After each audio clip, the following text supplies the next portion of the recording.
The galaxy was wide and full of noise. Stars burned bright and ships from 100 different worlds flew through the dark.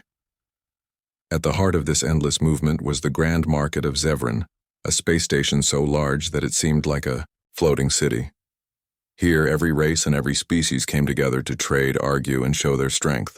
To many, the market was a place of pride, where wealth and power were displayed like shining jewels. But not for everyone. In a small corner of the Grand Market, far from the busy trade halls and the shining shops, stood a group of alien girls. They were from a planet called Leora, and their people were known as the Leorans. They were tall and slim, with skin that shimmered in soft colors, almost like painted glass. Patterns moved faintly across their skin, shifting with their moods.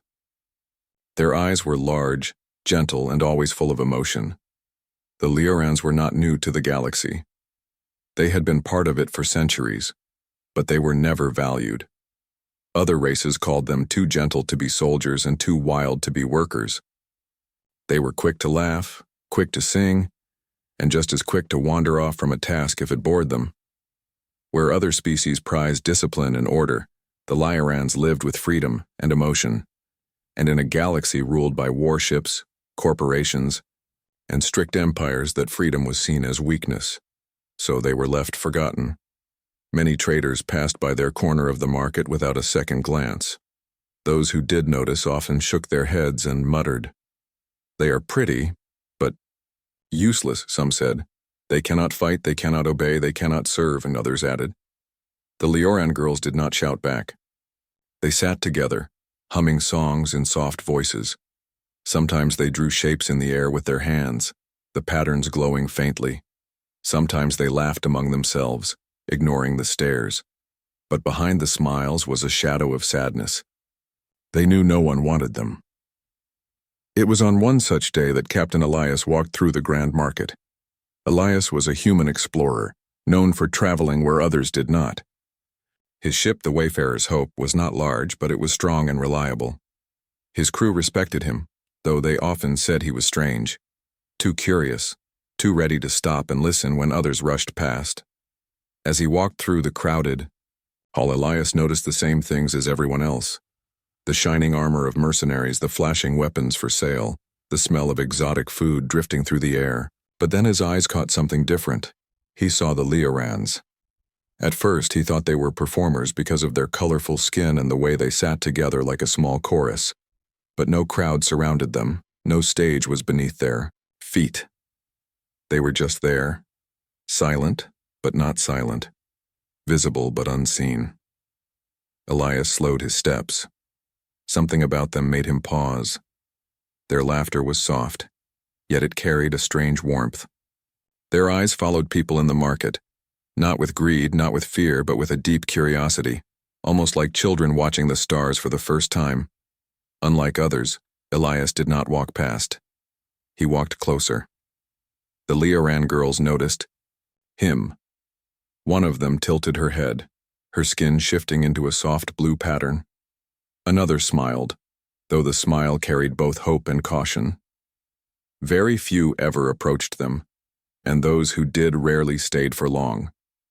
Elias stopped in front of them. "Hello," he said simply. The Leorans looked at each other. One of them, braver than the rest, answered. Her voice was clear and gentle. "Hello, traveler. Do you seek something here?" "Perhaps," Elias replied, "though I don't know yet what it is." He looked around at the marketplace and then back at them. "Tell me, why are you sitting here away from the others?" The girl lowered her gaze.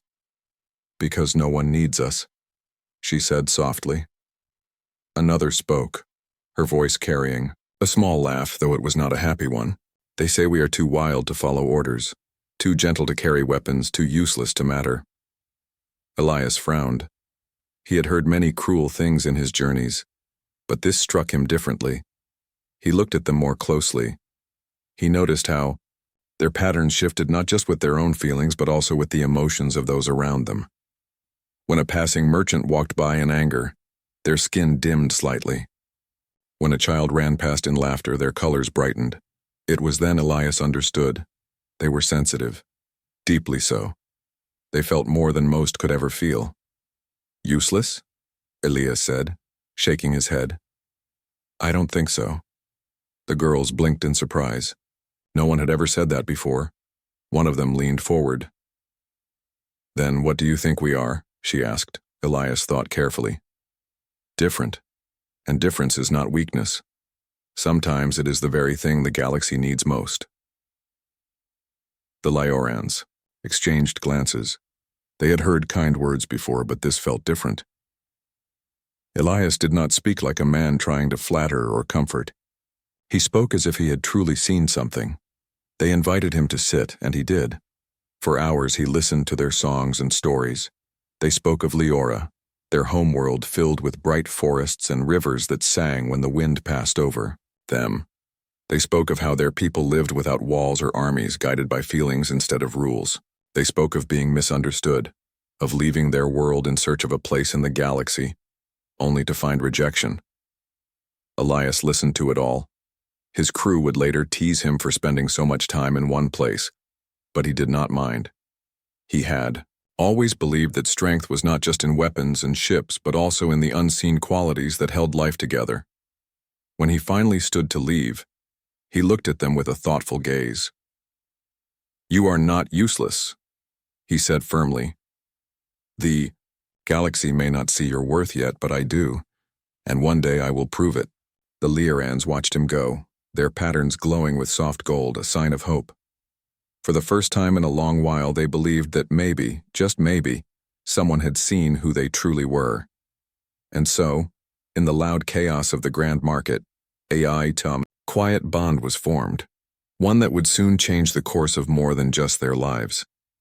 The next morning, the Grand Market of Zevran was as loud and restless as ever. Ships docked and undocked in endless lines, merchants shouted for buyers, and deals were struck in 100 different tongues. But in the mind of Captain Elias there was only one thought, the group of alien girls he had met the day before. He had traveled through dozens of worlds, met hundreds of strange species, and seen both beauty and cruelty in equal measure. But the Liorans were different. Something about them stayed with him. Their voices, their laughter, and especially their sadness. It all lingered in his heart. Elias was a man of curiosity.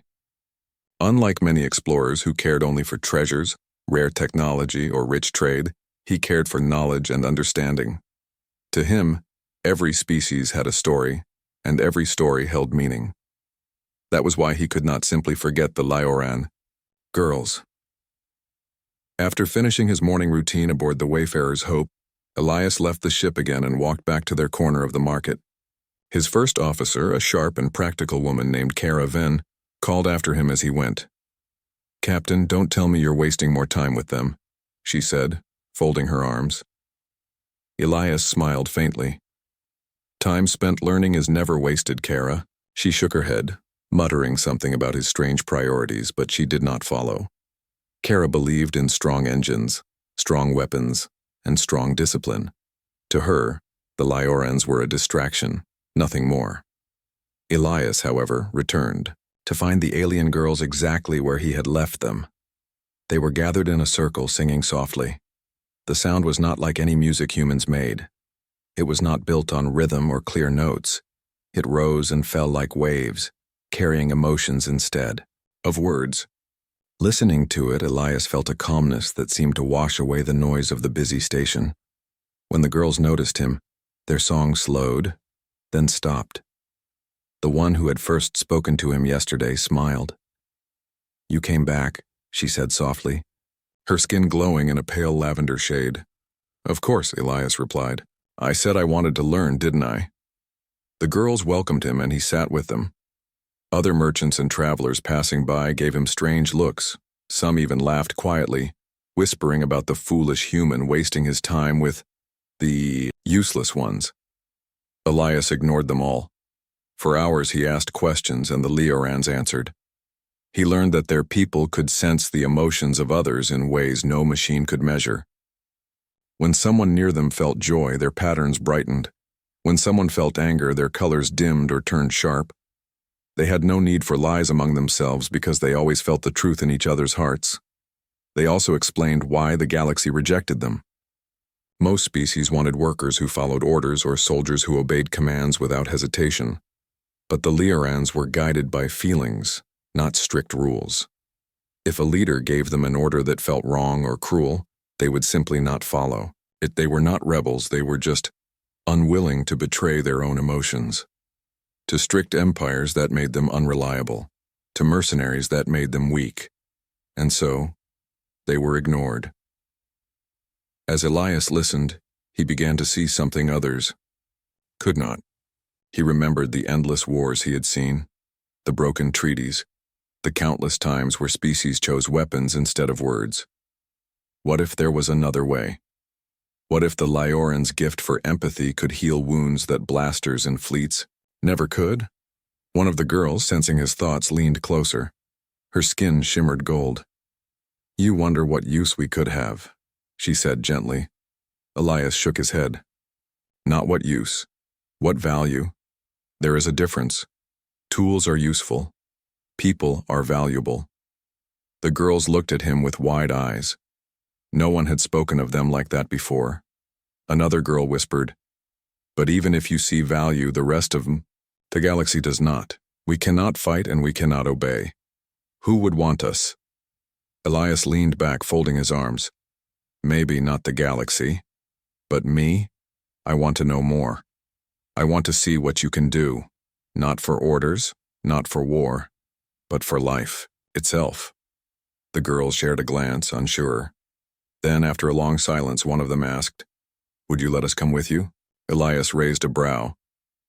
"Do you want to?" They nodded slowly. "We want to see more. We want to be more than shadows in a marketplace." Elias thought for a moment. He knew Kara and the rest of the crew would complain.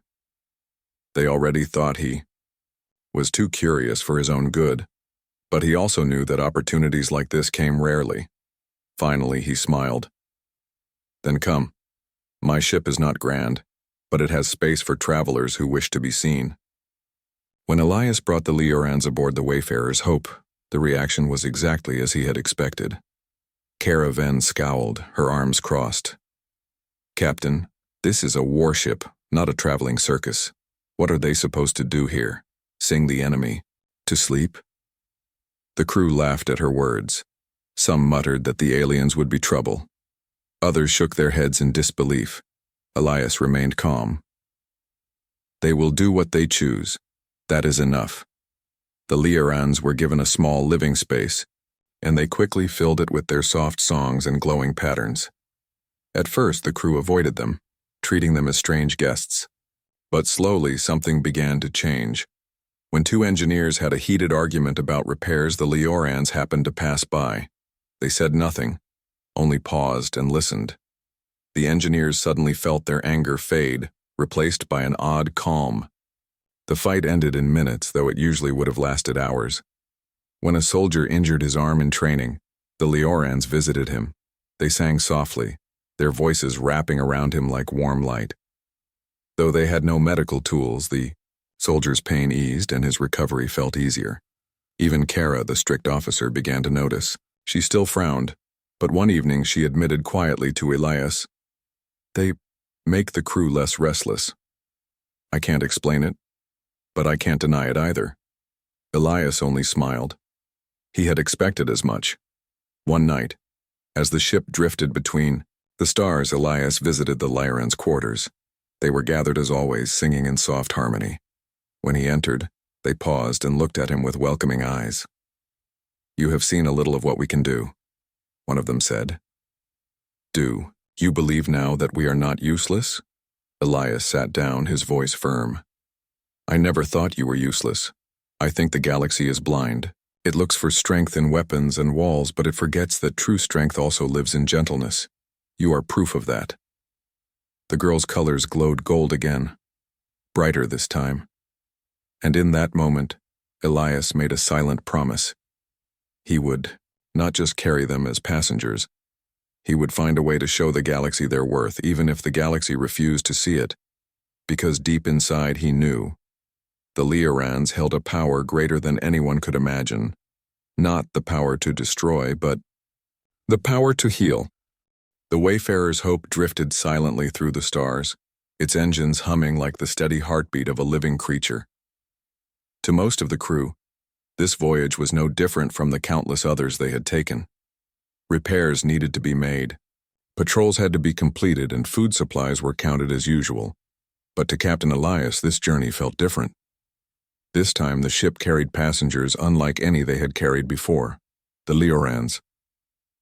At first, the alien girls kept mostly to their own quarters. They decorated the small space with soft fabrics they had carried from their homeworld and glowing stones that pulsed with faint colors. Their presence was gentle, but even so, the crew whispered about them whenever they passed. Some laughed, some frowned, and some muttered that the captain had lost his mind by bringing them aboard. Kara Venn, the first officer, was the loudest critic. She followed rules like air, and she hated anything that disrupted order. "Captain," she said, one morning, walking beside Elias on the command deck, "this experiment of yours will not end well. The crew sees them as distractions. They think you've gone soft." Elias glanced at her. "And what do you think, Kara?" "I think," she said firmly, "that softness has no place in deep space. Out here, we survive by discipline and strength, not by singing aliens who refuse to obey." Elias gave a small smile. "Perhaps strength comes in more forms than you realize." Kara opened her mouth to argue but stopped when she saw the calm confidence in his eyes. She shook her head and muttered, "One day, Captain, that belief of yours will put us all in danger." But Elias only turned his gaze back to the stars, refusing to argue further. The first true test came sooner than anyone expected. 2 weeks into their voyage, the Wayfarer's Hope encountered a pirate ambush near the edges of the Reiner Belt. A small band of raiders, desperate and reckless, attacked with old but dangerous ships. The crew scrambled to battle stations, weapons charged, shields raised. The Liorans watched from the edges of the corridors as alarms blared and officers rushed past. Fear and tension filled the air, heavy like storm clouds. They felt it all, every heartbeat, every wave of panic. Their skin patterns flickered rapidly, reflecting the storm of emotions around them. Elias, however, stayed calm. His voice carried steady over the ship's speakers. "Shields at full. Target their weapons, not their hulls. Let's scare them off, not destroy them." The crew obeyed, though some muttered that the captain was being too merciful. Yet his strategy worked. The Wayfarer's Hope fired precise shots that disabled the pirates' weapons without killing them. The raiders, realizing they were outmatched, quickly retreated into the darkness. When the battle ended, relief swept through the ship, but it was soon replaced by anger. Several crew members stormed into the mess hall, shouting at each other. Some blamed the engineers for slow shield responses, while others accused the gunners of missing targets. Tension boiled, voices rose, and fists nearly flew. It was then that the Liorans stepped forward.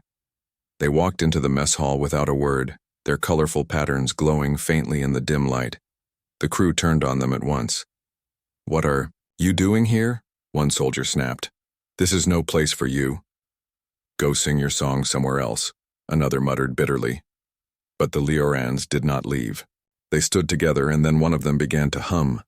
The sound was soft, almost too soft to hear at first. Slowly, the others joined in, their voices weaving together in harmony. It was not a song of words. It was a song of feelings.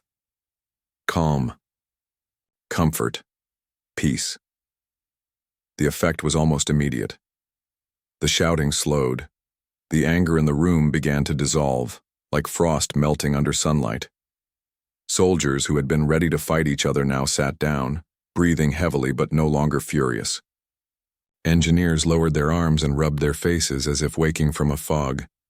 The Liorans' colors shifted to soft blues and greens, reflecting the calm they spread. They did not command. They did not argue. They simply shared peace. Elias, who had been watching silently from the doorway, nodded to himself. This was the proof he had been waiting for. Over the next days, the crew could no longer deny that something unusual was happening. When tempers rose, the Liorans calmed them. When despair crept in during long nights, the Leorans sang and hope returned. Even small injuries seemed to heal faster when they were nearby, as if the body responded better in their presence. At first, the crew resisted, muttering that it was tricks or strange alien magic. But over time, they grew used to it. Some even sought the Leorans out, sitting quietly with them after stressful shifts. The alien girls never refused. They listened, they comforted, and they asked for nothing in return. Elias saw the change most clearly in Caravan. She had once sworn that the Leorans were distractions, but now even she began to soften. One evening, Elias walked past the training deck and found Kara sitting quietly with them.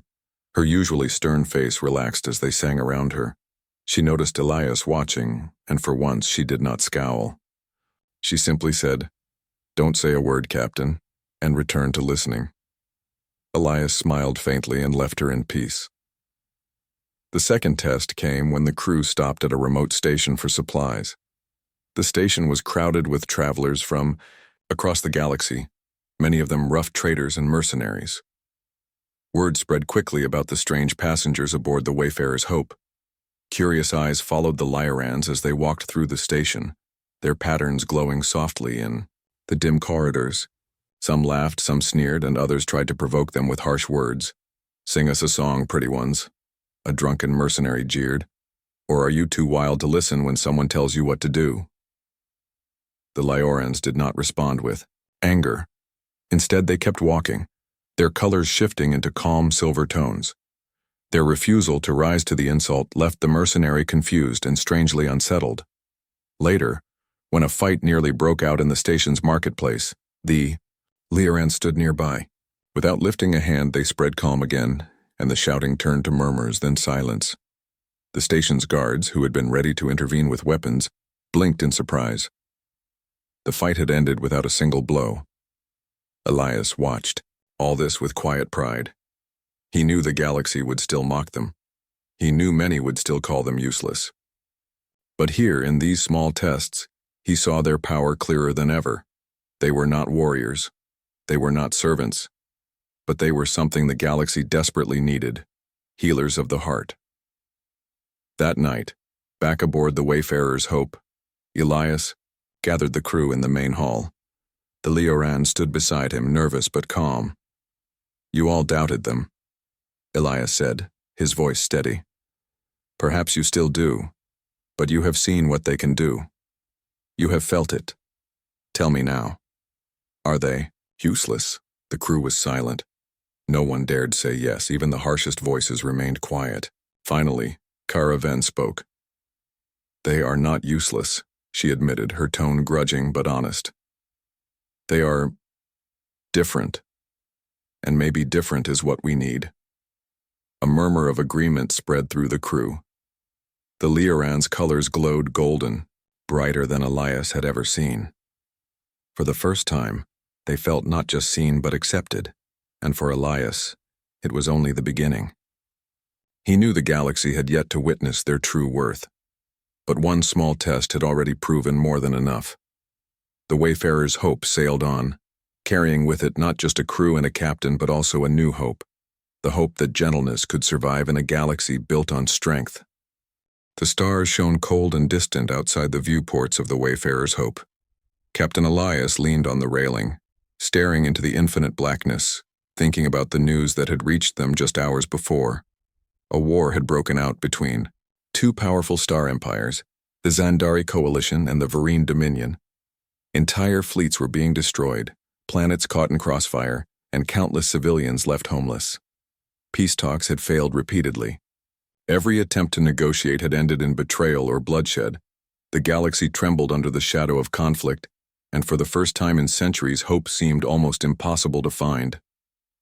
Elias closed his eyes and thought of the Leorans. Their gift had been tested on his crew, on small skirmishes and on tense markets. But this was different. Could their gentle power make a difference on a scale like this?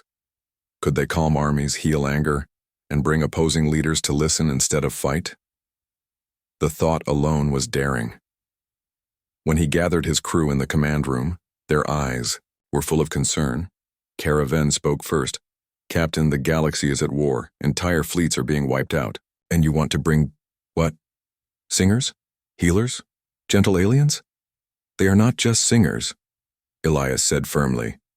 "They are mediators. They can do what weapons and orders cannot." The crew exchanged worried glances. Many of them had fought, in battles, seen the destruction firsthand, and believed strength meant lasers, shields, and numbers. But Elias remained calm. "We have a choice," he continued. "We can sail through this war and hope it ends, or we can act. If there is a way to prevent more death, we must try it. The Leorans may hold that key." No one spoke for a long moment. The weight of his words hung in the air. Finally, Kara shook her head. "I still don't believe it, but if you think it's worth trying, I'll follow orders." The others nodded reluctantly. Some were curious, some were scared. All were aware that Elias's plan was dangerous, but he had always been unpredictable, and somehow they trusted him. The first step was to contact the warring leaders. Elias sent a carefully worded message to both empires, requesting a meeting, in neutral space. The reply from the Zandari coalition was one of disbelief. "We do not negotiate with humans and their circus companions," the message read. The Vereen Dominion was no different. "Send your ship elsewhere, or face consequences," they warned. Elias read the messages to the Leorans, who listened quietly. Their skin shimmered soft lavender and gold, reflecting their thoughts, a mix of fear and resolve. "We expected this," Elias said, "but sometimes being rejected is the first step toward being heard. We will go anyway." The girls nodded. They understood the risks, but they also trusted Elias.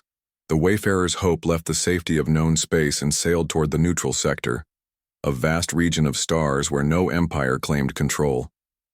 Here, the first council would take place. The station awaiting them was neutral but heavily monitored. Security was strict, and the threat of sabotage or attack hung over them like a storm cloud. As they approached, the crew prepared for the worst. Shields were raised, weapons were ready, and tension was high. But the Leorans remained calm. Their patterns glowed softly, a gentle pulse that seemed to breathe tranquility into the ship. Elias watched them and felt a quiet reassurance. "Stay calm," he told the crew. "You've seen their gift. Trust it now." The council chamber was enormous, a circular room with holographic maps of conflict zones projected in the center. Delegates from both empires sat across from one another, their faces hard, their eyes filled with suspicion and anger. Armed guards lined the walls, weapons at the ready. When the Leorans entered, the chamber went silent. No one had expected them to be present. The Zandari delegates whispered among themselves. The Vereen delegates scowled, and every officer present stared in disbelief at these gentle, colorful beings. Elias led the Leorans to the center. "They are not threats," he said firmly. "They are here to help.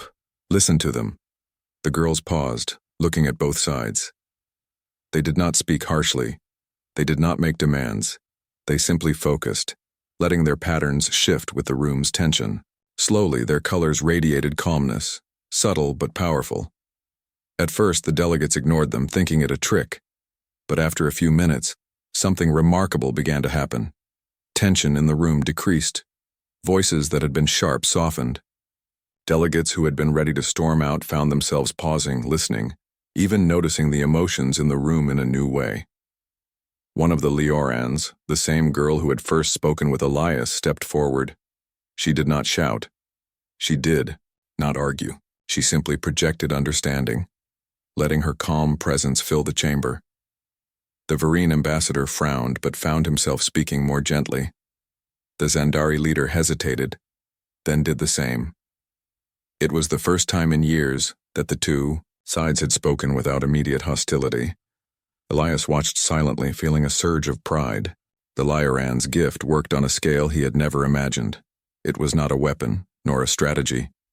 Yet it was effective in a way that ships, fleets, and armies could never be. For hours, the Leorans remained at the center, their glowing patterns shifting as they guided the emotions of the delegates. Arguments that usually lasted days ended in calm discussion. Suggestions that would have been ignored were heard and considered. For the first time in decades, the possibility of peace seemed real. Outside the council, whispers spread throughout the station. Attendants and staff watched the Leorans, confused but fascinated. "Who are they?" some asked. "How do they do this?" others whispered. Security officers, normally suspicious, lowered their weapons slightly as the calm spread beyond the chamber walls. Back on the Wayfarer's Hope, the crew felt the shift. Engineers smiled. Soldiers relaxed. Even Caravan allowed herself a faint nod of respect. "I didn't believe it at first," she admitted quietly to Elias. "But this works." Elias only nodded. He knew this was just the beginning. If they could succeed here, the Leorans' influence could extend far beyond one council chamber. The galaxy could learn that gentleness and understanding were not weakness. They were power. As the council drew to a close, both sides agreed to a temporary ceasefire. It was fragile and uncertain, but it was a start. No weapons were fired, no lives were lost, and for the first time in many years, leaders walked away talking instead of fighting. The Leorans, exhausted but calm, returned to the Wayfarer's Hope. They had never faced such a large test, yet they had passed with grace. Their patterns glowed softly, a gentle reminder of what they could do. Elias looked at them and smiled. "You have done more than anyone imagined," he said. "The galaxy may not understand yet, but they will. You've shown what true power is, not in destruction, but in creation, in peace, in understanding." The girls looked at him, eyes wide with wonder. For centuries they had been overlooked, rejected, and dismissed. Now they had changed events on a galactic scale. One of them whispered, "Do you really think the galaxy will accept us?" Elias knelt slightly to meet her gaze. "Some will resist, some will doubt, but others will see what I see. They will see your worth, and soon the galaxy will have no choice but to recognize it." As the Wayfarer's Hope set course back into open space, Elias thought of the journey ahead. The galaxy was vast, full of conflicts and crises, but he knew the Leorans were ready. Their gift, once dismissed as useless, was now a force that could shape the future. And so, a small crew of humans and alien girls sailed through the stars, carrying a hope the galaxy had nearly forgotten. A hope that gentleness, empathy, and understanding could stand against the chaos of war. For Captain Elias, for the Leorans, and for all who would come to witness it, this was only the beginning. The stars stretched endlessly before them, and with them the promise of a galaxy changed forever. The Wayfarer's Hope drifted silently in neutral space, a small beacon amid endless stars. Captain Elias stood at the bridge, staring at the holographic projection of the two warring empires. The temporary ceasefire was holding, but fragile. As it was, Elias knew that words alone could not ensure lasting peace. The true test was yet to come.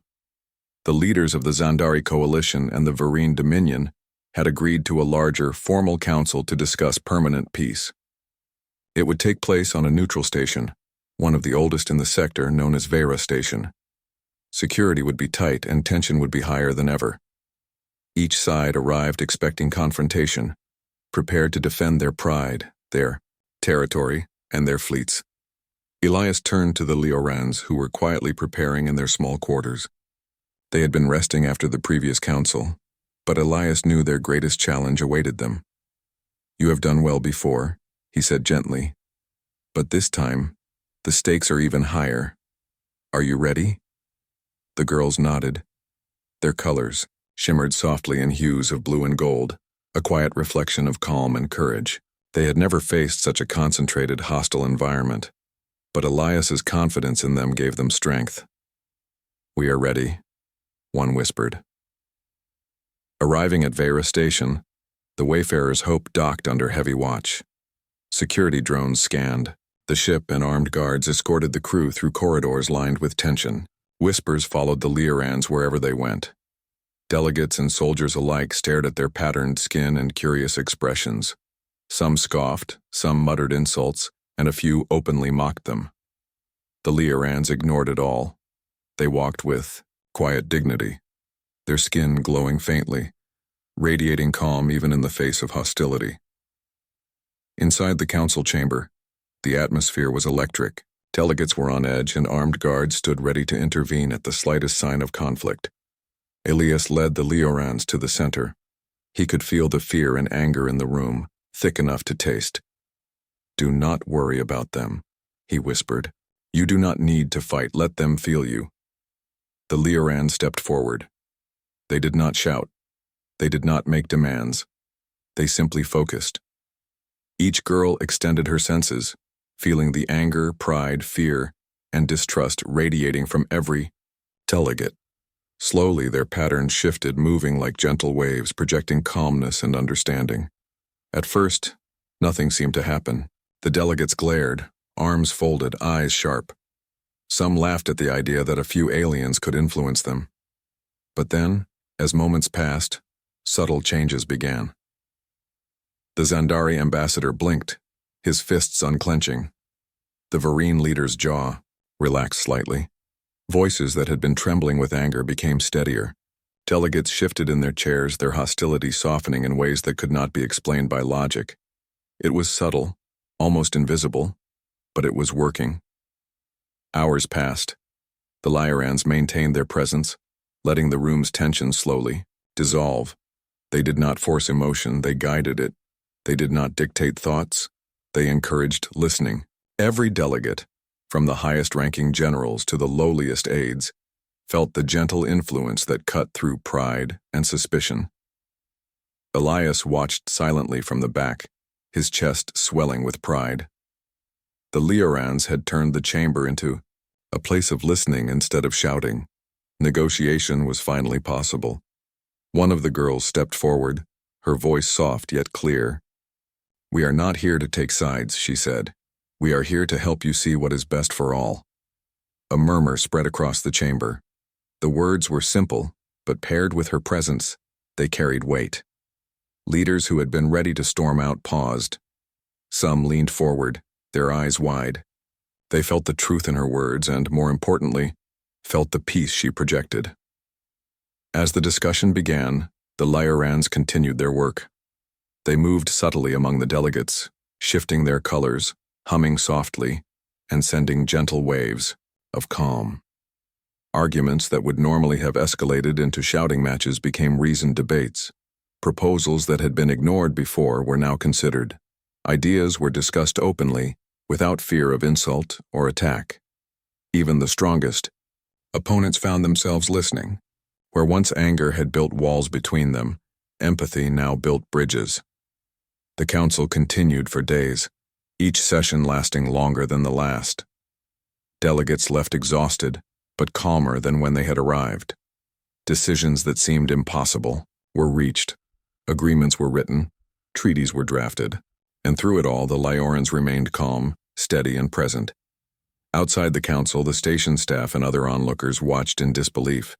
Security officers who had expected chaos found themselves standing idle, unsure of what to do. Traders and visitors whispered among themselves, asking, "Who are these aliens? How do they do this?"